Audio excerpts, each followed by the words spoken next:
It's Tuesday, 15/2011. I'm Councilwoman Jan Perry, Chair of this committee. We are in room 1010, and the time is about 10 after 9 a.m. in the morning.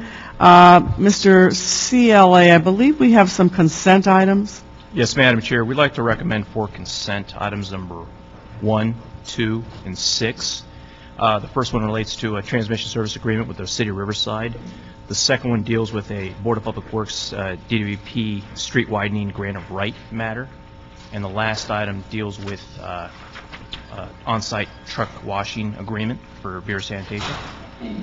Okay, that'll be a communication from the chair. The next item, I think we should take out of order. I believe that it's item number 4, not Yes. 5, on the power revenue transfer or power revenue fund. Yes. Who's here to report on that? We have Mr. Nichols with Department of Water and Power, General Manager. Great, okay. Number 4 relates to DWP report and ordinance relative to power revenue transfer to the City of Los Angeles, fiscal year 2010-11. Mr. Nichols. Good morning, Madam Chair.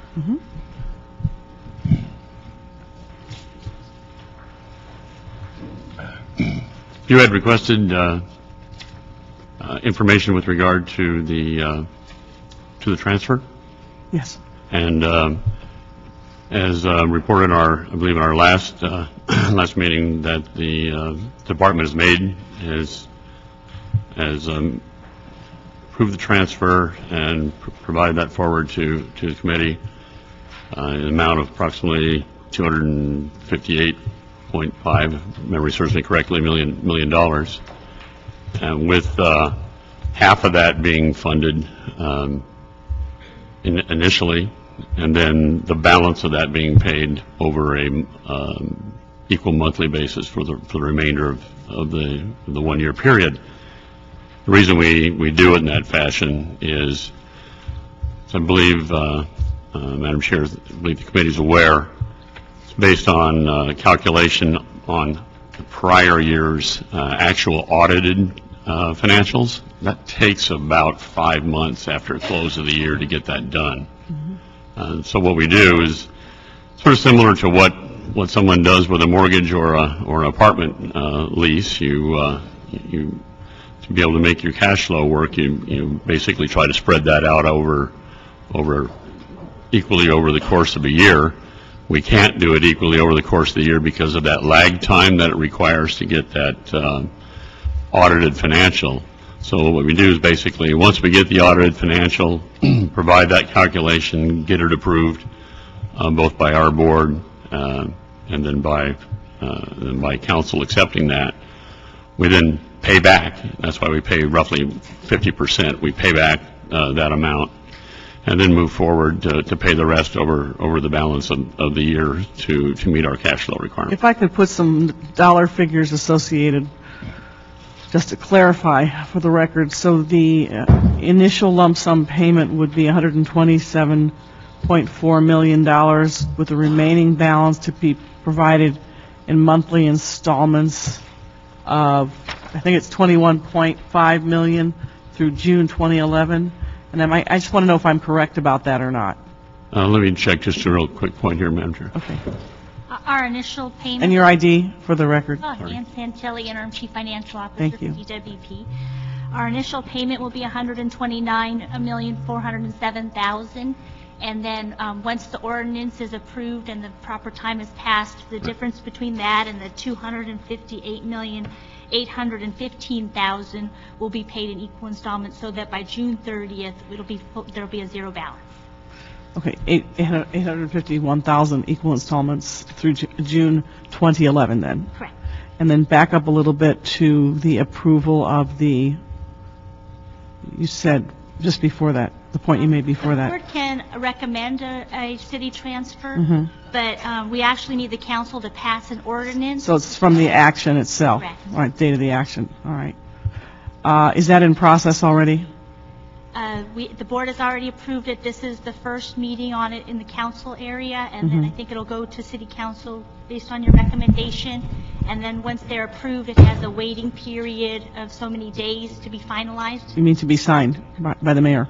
Okay. Have you anticipated any possible issues related to the monthly payments after the initial lump sum payment? We have looked at our cash flows, and we have sufficient cash to make all of our monthly payments. Through June 2011, okay. If this process works, can the city in future years anticipate relatively stable transfers? This is the way our normal process works. Last year was a little different, but this is our normal process, and this is the way I think we would see it working every year going forward.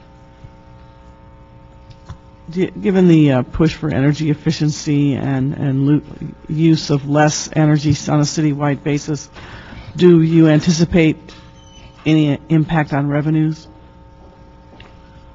Well, Madam Chair, in terms of the effect of energy efficiency programs and funding, I mean, at the end of the day, we still have to have a capture a total revenue requirement, total budget and cash recovery from our program.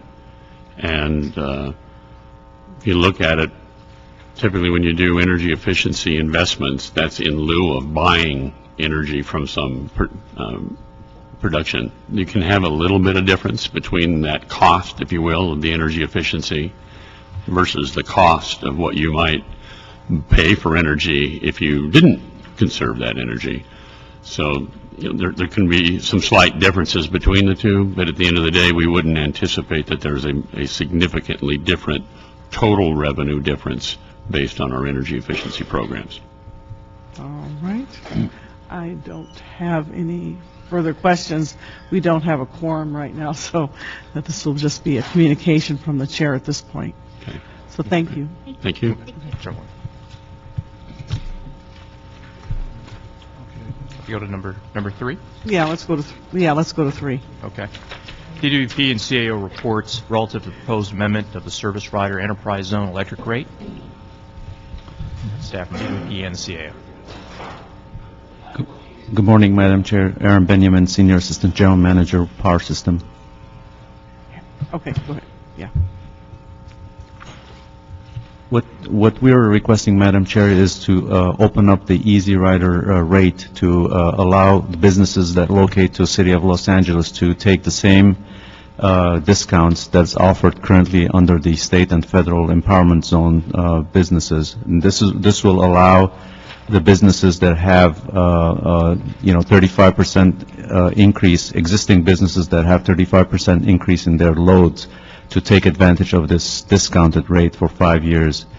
And also, if they have 200 kW demand chargers, they will also qualify to take this discount. And this is limited to 6 months and 50 megawatts program that will be expanded throughout the city. Now, the program specifies bill reductions that it basically provides. I'd just like for you to indicate for the record the program of options for bill reductions and also how long they last. They're 5-year discounts, so it kind of tapers down from the 35% the first year, 30% the second year, 25% third year, 20% fourth year, and 10% fifth year. Okay.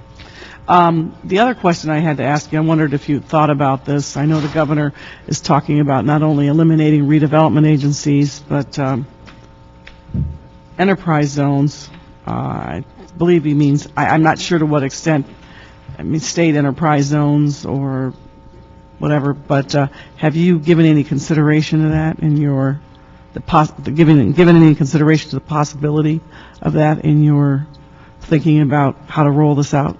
Of eliminating, I'm sorry, I didn't. State enterprise zones. This will allow anybody that locates throughout the service territory to take advantage of this rate, and the kicker is the 6 months and a 50 megawatt limit that we've put in outside those limits. Okay, well, why don't we talk again about it in June, at the end of June, and see where we are, Right. see what the governor's done. I understand the need to do this, and there's a great benefit, economic development, and it should stimulate some job creation. Would you mind outlining the specific production and energy use requirements that have to be met in order to qualify for this easy rate? So we have a couple of triggers. It's a 35% addition on their energy demand, and for safeguarding, efficiency measures that businesses might overlook in implementation, we've asked that businesses that have that 35% additional energy demand to go through a several checklist of making sure that efficiency measures are implemented. The power factor for their efficient use of energy is in place before they qualify for this discount. So we put measures in place to make sure that efficiency steps are taken in order for them to qualify. So it's 35% additional energy need and also 200 kW demand charges that they should register over a 12-month period for them to qualify. Now, basically, this is a holiday on the rates, a decrease in any other form, and it will affect our revenues, or the department's revenues. So has the department anticipated how much it would impact revenue? So the 50 megawatt limits are projections are about $6.5 million reduction from our current rate, even though we're recovering. Bless you. Thank you. Even though we're recovering our marginal costs, but the difference between our existing rates and the current proposed discounts is about $6.5 million. Okay. Sorry, Mr. Alarcon is here, so I wanted to indicate that for the record. Mr. Alarcon, did you have any questions on this item? We are on item 3. Yeah, I don't have a problem with extending the benefits to the entire city, but the part and parcel of the concept of the enterprise zones is to concentrate on areas that are blighted and underserved and have economic challenges. They've been defined as such under state statute. So what are we doing to sweeten the pot in those areas? Because this essentially will take the incentive for people to go into those tougher areas where it's harder to create jobs, and it provides nothing extra to those areas. So essentially you're pitting one part of the city against another, and it fails to recognize the special challenges that the enterprise zone areas have. That's why, Council Member, we put in a 6-month and a 50 megawatt just limit, so make it a one-time deal that kind of takes us outside those zones just to get some economic activities going, and then we'll take a look at the impacts, and then we reevaluate if this is a good program. I'm not understanding. One-time deal, once they're in, they get it, right? Yes, but the limitation is 50 megawatts, so whichever comes first. We open it for 6 months, and if we subscribe 50 megawatts sooner, then we close this provisions for us. It's a total of 50 It's total of 50 megawatts. I have no idea what 50 megawatts means in terms of business. You only qualify for 5 years, right? 5 years. Yeah. 50 megawatts of just today the city probably is going to be about 2,500 megawatts. So 50 megawatts is not a large amount because this is an experimental. So that's why we limit it to 50 megawatts in 6 months, whichever comes first, to evaluate whether this is a program that we want to keep on implementing. So we will come back with some report of impacts. I think we're also, they're only going to be eligible for a 5-year period, and then they will no longer have... Isn't that the same as the other enterprise zone? The 5 years is the same, so that's not... then, no, it'll go down from 35% to 10%. It'll scale down. That's what we do with the enterprise zone. Right. Right? So that's not changing. That's not my concern. My concern is essentially disincentivizing people to go into the tougher areas and create jobs. We're hoping that's not the case. We're hoping to have this experimental period to kind of energize some of the businesses that are otherwise... Well, DWP understands the notion of the enterprise zones. That's why we got involved in the first place, and that's why we offer these credits. So part and parcel of the concept is to focus on those areas that have bigger challenges. So I'm wondering, what are we offering those areas that's different so that they can maintain their advantage? I mean, they're already disadvantaged. We're just trying to get them to where they have a little better competition, and you're not offering anything to the old enterprise zone areas. That's what concerns me here. You're just maintaining the program in the old enterprise zone areas, but now they have to compete with other areas that are more economically viable. And that doesn't make sense to me. Yeah. I don't have a problem. I mean, this is something, how can you vote against this in this political climate and economic climate?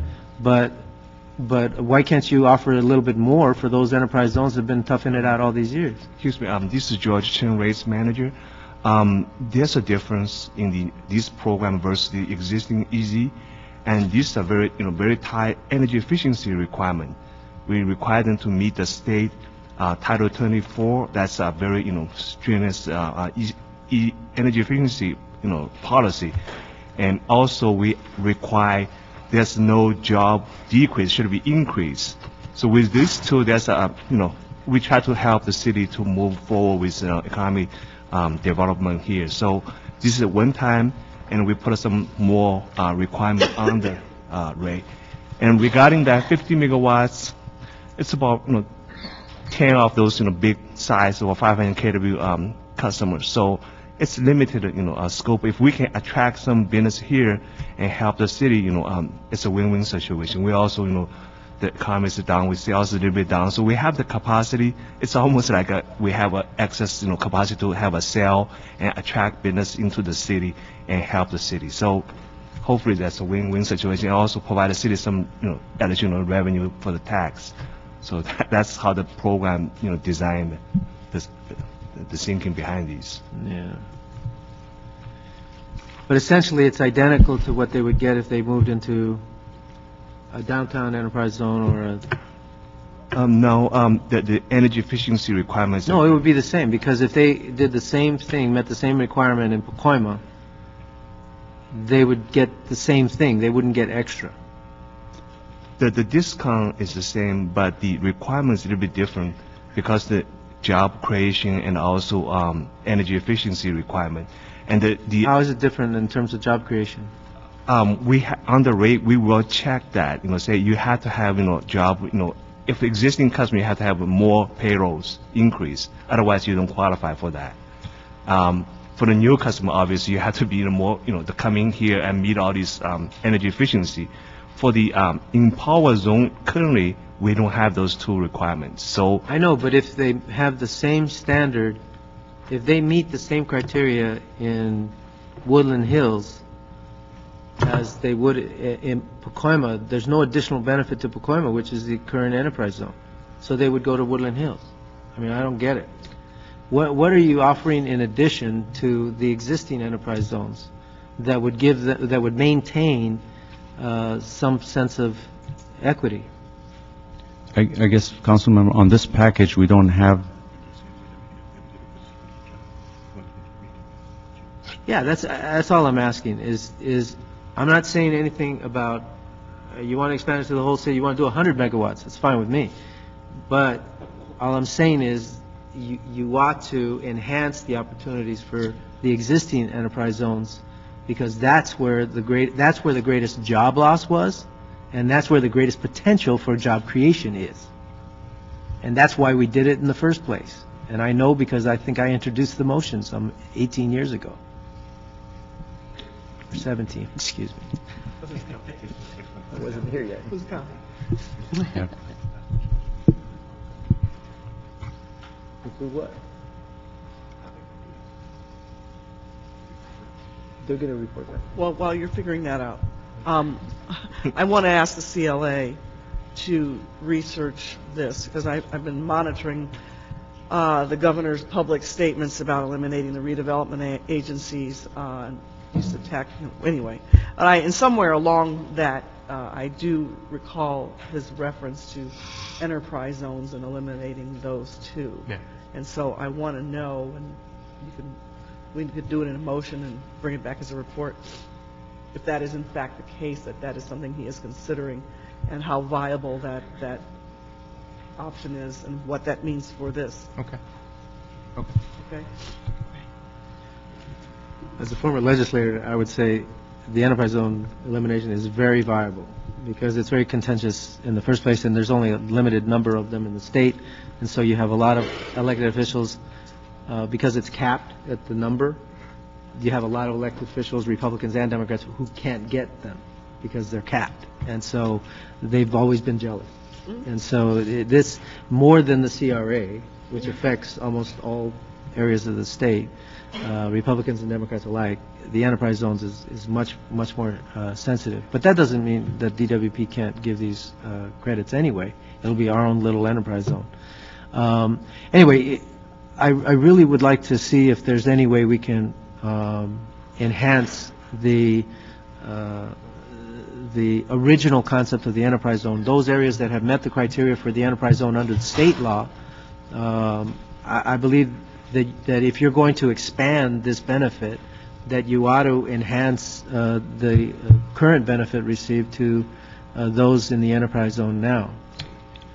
This makes sense. We can go back, Councilman, and come up with some ideas, how we can do that, but on this package, my answer is limited to what we were thinking about outside the thing, but definitely we should go back and take a look at your concerns and see what we can do.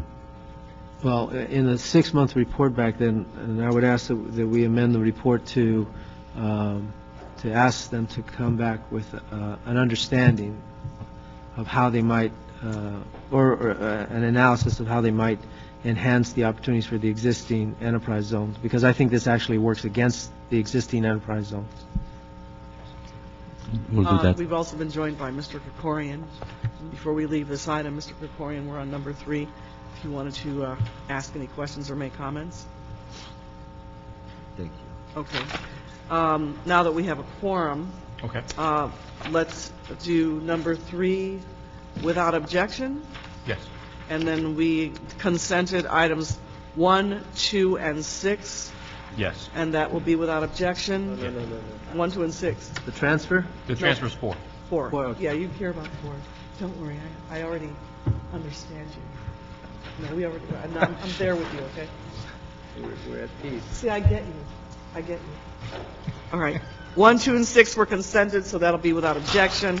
Why don't we, he wants, you want to go back to 4? So, I just want to lay out. If you Wanna vote no? put it up, I'll vote no. Okay.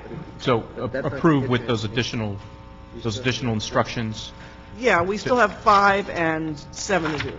Yeah.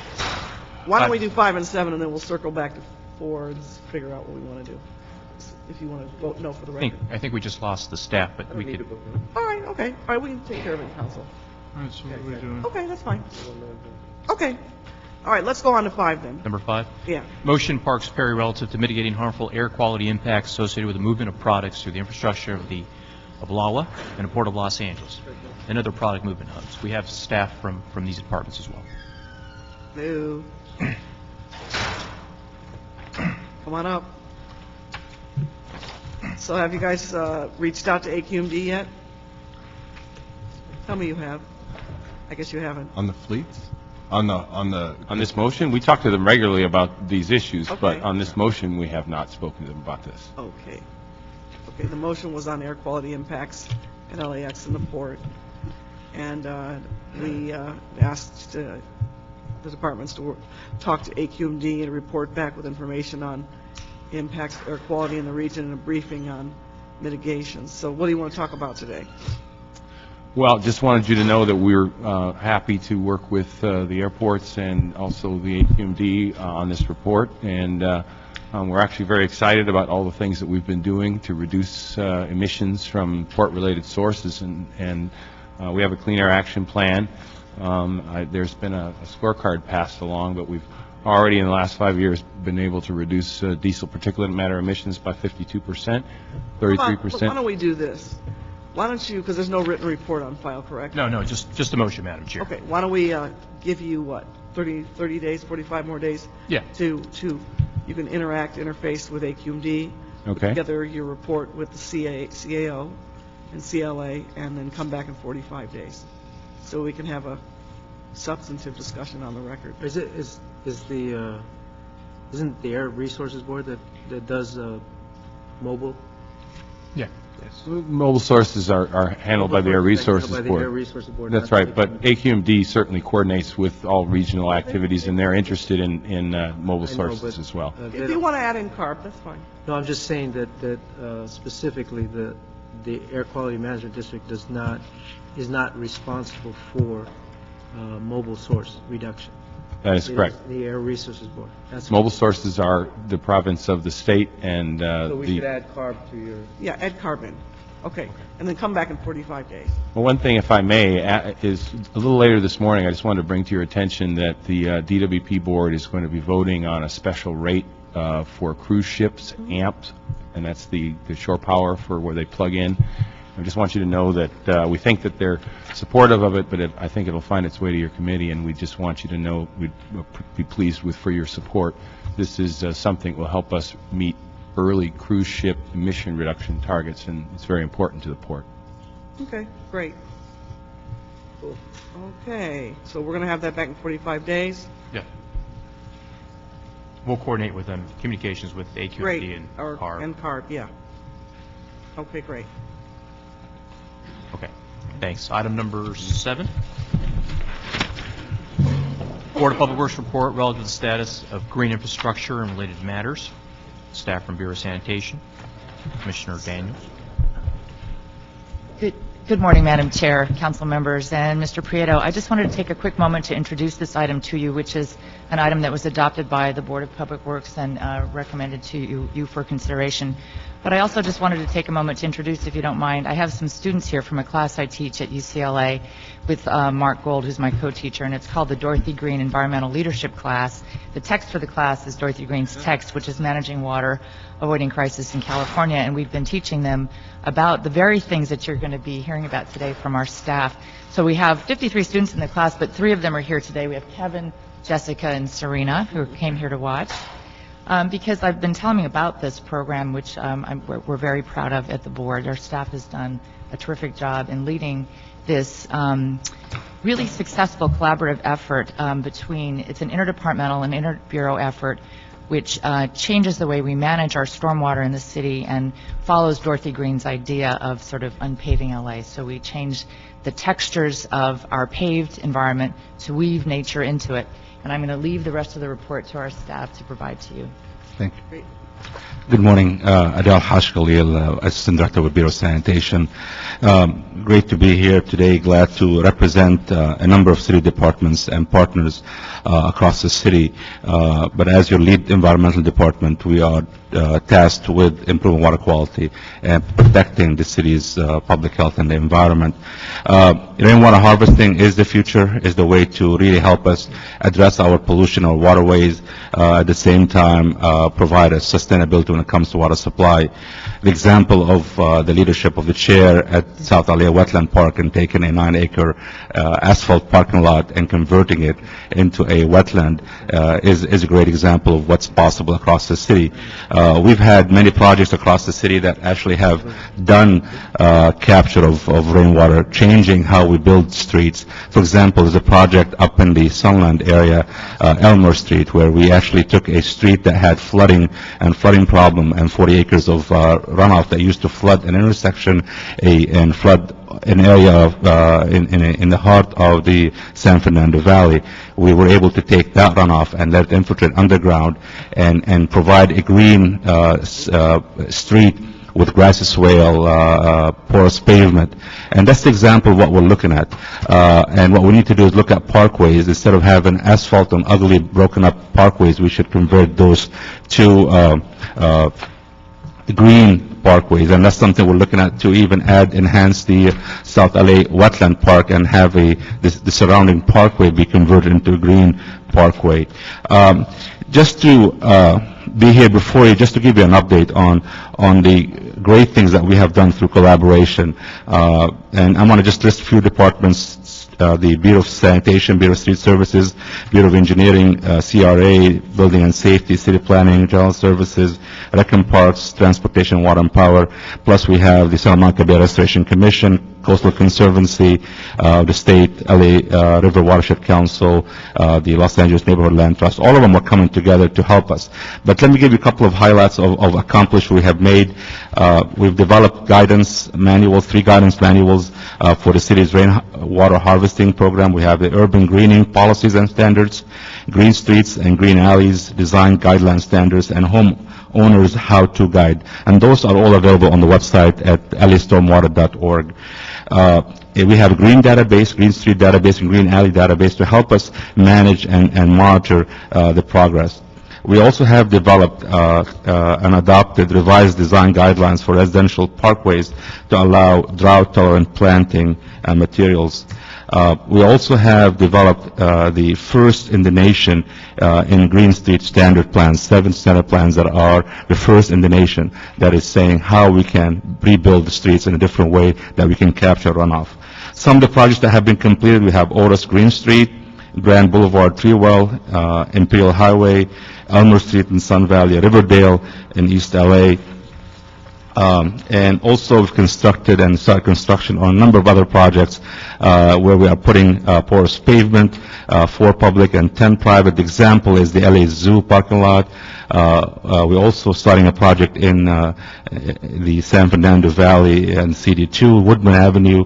It's a project that's going to be built. And also we have one in North Hollywood Alley, converting an alley that's an eyesore into something that can become an infiltration gallery. We're also working with Water and Power because there is a partnership with Water and Power where Water and Power, there's a benefit to Water and Power when it comes to harvesting rainwater. So they should financially help us and start working with us. And they have stepped up and are funding some projects. Woodman Avenue is being funded mainly by Water and Power. MTA is also considering Green Street elements as part of their call for projects and giving them priority. Plus, the big thing is meeting our water quality mandates, and the way we do it is through green solutions. So now you see our implementation plans that are being proposed to the council are really embracing this concept of taking paved blacktops and converting it into green solutions to help prevent flooding, but also capture runoff, let it be treated like nature intended it to be, and then help us comply with water quality at the same time, green our communities. And really, I think we have great partnership under the leadership of the board and Commissioner Daniels, but I think really the example has been set by your council and the council and the leadership of the council and the chair in really setting the bar high for us to really replicate what is being done in various parts of the city, especially in the South LA Wetland Park, to have it be replicated across the city. But I think really I'm excited about the future of the city. I think the city is really moving to become the city's leader when it comes to green infrastructure. I'm proud of that. So thank you very much and for your efforts. Report. Just wanted to have you explain so people have a better understanding. Now, these programs haven't had any impact on the city's general fund, so talk a little bit about the sources of funding from which you have been able to compete for dollars to pay for some of the projects detailed in the report. And that's true. These projects are not funded from the general fund.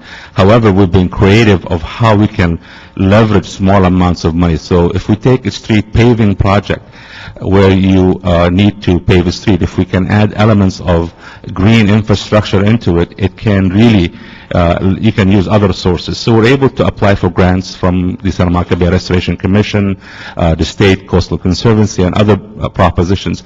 Plus we have Proposition O. Proposition O was voted by our voters back in 2004 to improve water quality.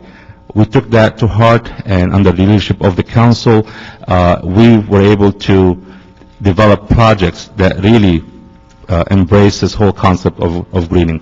So Prop O, grants from the state, funding from Water and Power, the water agencies, and other sources. And that's the beauty about green infrastructure. You can actually leverage and bring more resources into doing a project instead of trying to have it come from one source.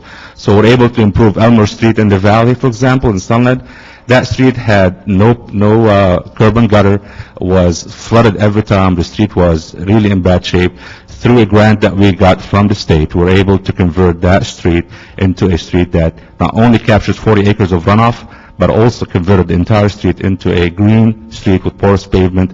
And then you have this beautiful now street in the heart of the San Fernando Valley. So this is an example of how we can leverage our resources, especially in times of economic strains. What street was that? Elmer Street. Elmer is Elmer, North Hollywood? Elmer.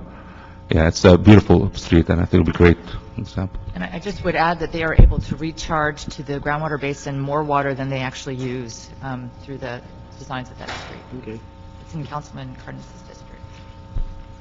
Adele, Ma'am. where is this located? This street? I think what we added, and this is the South LA wetland parks, but this is what we are working on, designing the parkway around the park. As you know, the project has been only inside the park. What we saw, and working with the other city departments and your staff, we saw really there needs to be some linkage to the outside and the inside. So we're working very hard on trying to redo the parkway and try to find funding and have it done, hopefully, by the opening of the project. Great, thank you. Mr. Alaton, questions? Mr. Krikorian? Yeah, I'm very pleased with this report. I've been to Elmer Street. It's a spectacular project. I think it's a good way not only to invest in a greener infrastructure that recharges our groundwater and avoids the stormwater runoff water quality problems that we have when we use the Army Corps of Engineers model of just getting the water to the ocean as quickly as we can. It not only does all that, but it's also a terrific model that can educate people about the impacts of stormwater. And so I want to really congratulate you on the work that you've done so far. What can be done, and we've talked about this before, Commissioner, what can be done on a broader scale to make greater use of permeable hardscapes? Is there any effort underway within the city to try to be a lot more aggressive about applying permeable hardscapes as part of our building standards Let me try to answer first. As you know, we have developed the proposed to City Council Low Impact Development Ordinance that is that your council instructed City Attorney to come back in about 90 days to come back with a full ordinance, and that requires any redevelopment and development of new developments, redevelopments, to capture the first 3/4 inch of rain and let it infiltrate into ground or reuse it. That's driving the way.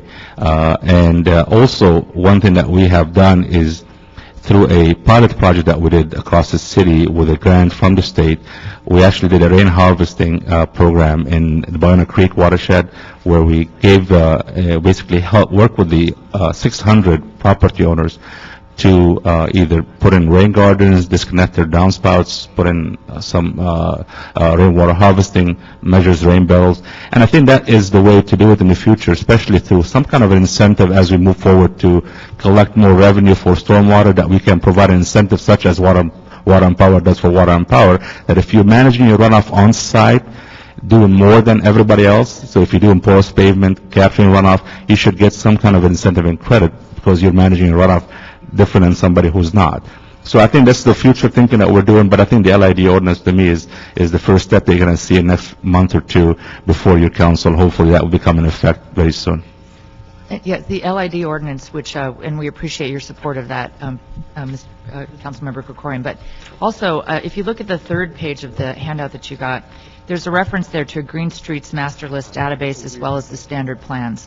So you asked specifically about porous pavement, and with the Master List database, there is a list of projects throughout the city, and we're making this available and have made this available to different council offices, and hopefully it'll be online soon.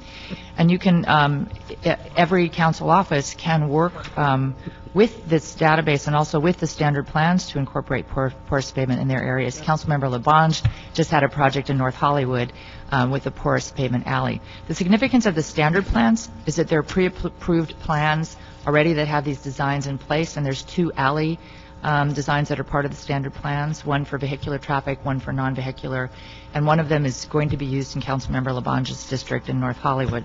So as you know about projects in your area, if you can think about and recommend that those who are putting the projects together work with the standard plans or look for places where they can install porous pavement as they're making the reconstruction of the area, I think that will help make it be pretty widespread.